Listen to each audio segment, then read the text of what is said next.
Assalamualaikum warahmatullahi wabarakatuh. Warga masyarakat Kota Manado, saya mengucapkan banyak terima kasih atas partisipasi sudah memilih Partai PKS, khususnya yang ada di Dapil Pemimpin Bunaken dan Bunaken Kepulauan. Partai PKS meraih suara yang sangat signifikan, 5.020. Itu merupakan angka yang luar biasa bagi kami di Partai PKS. Untuk itu, saya mengucapkan banyak terima kasih yang sudah memilih Partai PKS, terutama saya dengan perolehan suara pribadi 2.376.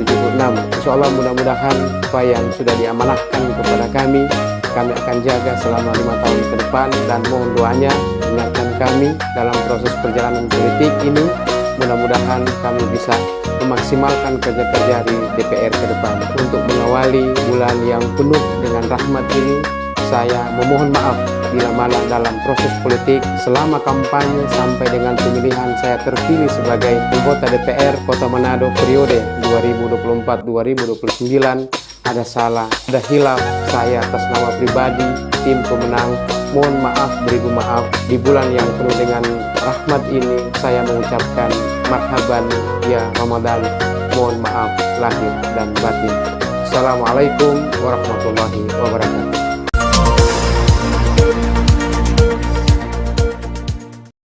Baik itu, Anda selaku masyarakat Kota Manado, tanggapan Anda dengan kelangkaan BBM jenis Pertalite di Kota Manado ini sudah menjadi resah untuk para masyarakat Kota Manado. Tanggapan Anda seperti apa? Oke, baik, terima kasih. Yang pertama, menurut saya yang harus diselesaikan di tingkat Pertamina itu masalah pembelian BBM, khususnya Pertalite itu yang tidak sesuai dengan aturan yang diterapkan oleh pemerintah. Contoh banyak sekali yang kita dapati di lapangan, bahwasanya antrian-antrian yang panjang itu ternyata bukan hanya untuk konsumsi masyarakat yang pengguna mobil-mobil pribadi ataupun pengguna mobil-mobil pada umumnya. Yang ternyata di dalam itu banyak sekali pembeli-pembeli BBM itu di luar yang sudah ditentukan oleh pemerintah. Jadi pembelian-pembelian melalui jergen, ya, itu banyak sekali itu, Pak. Jadi dalam satu mobil itu mungkin terdapat sekitar 10 bahkan sampai 20 jergen yang sering terang lihat, dan itu ada di mana-mana. Jadi mungkin salah satu penyebab kelangkaan BBM khususnya Pertalite mungkin menurut saya ada di situ. Soalnya kata isu beredar, diduga Pertalite ini sengaja disembunyikan untuk biar masyarakat agar bisa membeli Pertamax yang harga lebih tinggi dari Pertalite. Tanggapan Ketua seperti apa? Kalau masalah itu, ini kan sudah di ranah umum, ya. Apalagi pada pertanyaan dari pihak wartawan seperti itu. Jadi harusnya dari pihak keamanan, khususnya dari pihak kepolisian, mengusut tuntas masalah ini, iya kan? Jadi kami masyarakat biasa seperti kami seperti ini tahu seperti itu. Wartawan sudah mendapatkan informasi-informasi seperti itu. Harusnya dari pihak kepolisian itu mengusut tuntas masalah kelangkaan BBM khususnya Pertalite. Yang kedua Ketua, informasi ada beberapa SPBU mengatakan bahwa biasanya mereka menerima 16.000 liter. Ada juga beberapa juga tiba-tiba cuma dapat 8.000. Ada juga bahkan yang tidak dapat kuota tersebut. Kira-kira ada jalan keluar menurut dari Ketua seperti apa? Jadi begini, ini masalah kelangkaan BBM ini kan bukan terjadi nanti tahun-tahun terakhir ini. Ini dari sudah sejak lama kelangkaan BBM ini terus terjadi di negara kita, khususnya di Kota Manado. Sebenarnya saya punya solusi sih sebenarnya. Jadi pemerintah dalam hal ini Pertamina harusnya bisa lebih jeli melihat kebutuhan-kebutuhan masyarakat, khususnya masyarakat yang pengguna BBM premium, ya. Jadi begini, saya mengusulkan kalau bisa di Pertamina itu dibuat saja satu distribusi BBM itu yang dikhususkan untuk masyarakat yang kurang mampu, ya, atau BBM yang disubsidi, gitu. Tentu ada identitas tertentu yang harus terapkan. Jadi dibuatkan saja, dan ini kan dananya pemerintah ya. Kalau bicara keuangan tentu pemerintah dalam hal ini tentu lebih tahu penggunaan anggaran dari sisi Pertamina. Jadi menurut saya ada solusi. Jadi untuk yang plat hitam itu kita arahkan ke Pertalite dan yang BBM yang satu ini Pertamax ya.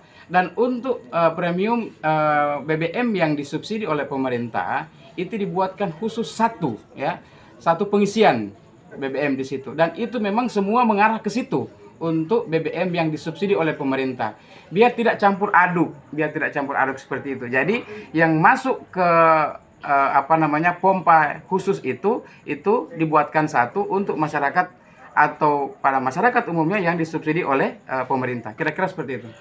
Terakhir Ketua, informasi kami mendengar jika tidak diindahkan oleh Pertamina, apakah Anda siap untuk mengumpul orang untuk demo di depan Pertamina? Jadi begini, kalau misalnya itu memang ada penyalahgunaan, ya, dalam hal ini pemerintah tahu persis masalah kelangkaan BBM yang terjadi di lapangan, kemudian ini tidak diindahkan oleh pemerintah, maka wajib hukumnya. Bukan cuma saya, dan saya rasa juga wartawan harus wajib turun tangan dalam hal menangani kelangkaan BBM yang ada di tengah-tengah masyarakat. Karena ini meresahkan semua masyarakat, ya, termasuk saya pengguna BBM yang ada. Jadi kalau pertanyaan itu apakah saya siap turun, saya siap turun, ya.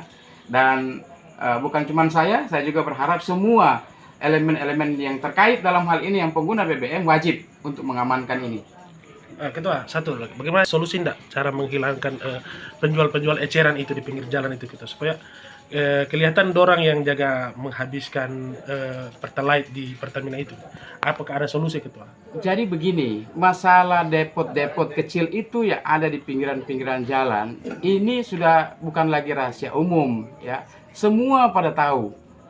Semua tahu posisi-posisi depot-depot yang ada di pinggiran-pinggiran. Saya curiga, ya. Ini menurut asumsi saya, ini menurut pemikiran saya.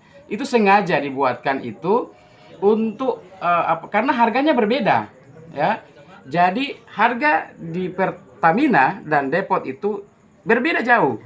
Jadi kenapa masyarakat sekarang kebanyakan kalau misalnya antri di Pertamina, masyarakat langsung mengarah ke depot-depot. Itu sengaja menurut cara berpikir saya, itu sengaja dibiarkan biar masyarakat terbiasa dengan harga yang berbeda dengan Pertamina. Jadi di saat Pertamina menaikkan harga BBM, maka masyarakat tidak kaget lagi karena masyarakat sudah terbiasa membeli di depot-depot. Menurut hemat saya itu ada unsur pembiaran, ya. Ada unsur pembiaran dari terkait tertentu dari instansi-instansi tertentu, karena ini di depan mata orang semua. Depot-depot itu ada di setiap pinggiran-pinggiran jalan itu ada, ya. Jadi masalah penanganan bagaimana solusi untuk menghilangkan depot-depot yang ada di situ, menurut saya ini tentu harus ada edukasi, ya, harus ada edukasi antara pemerintah dengan penjual-penjual yang ada di pinggir jalan. Orang juga tidak bisa langsung mengeksekusi secara sepihak karena itu terkait dengan kelangsungan ekonomi masyarakat, ekonomi menengah ke bawah.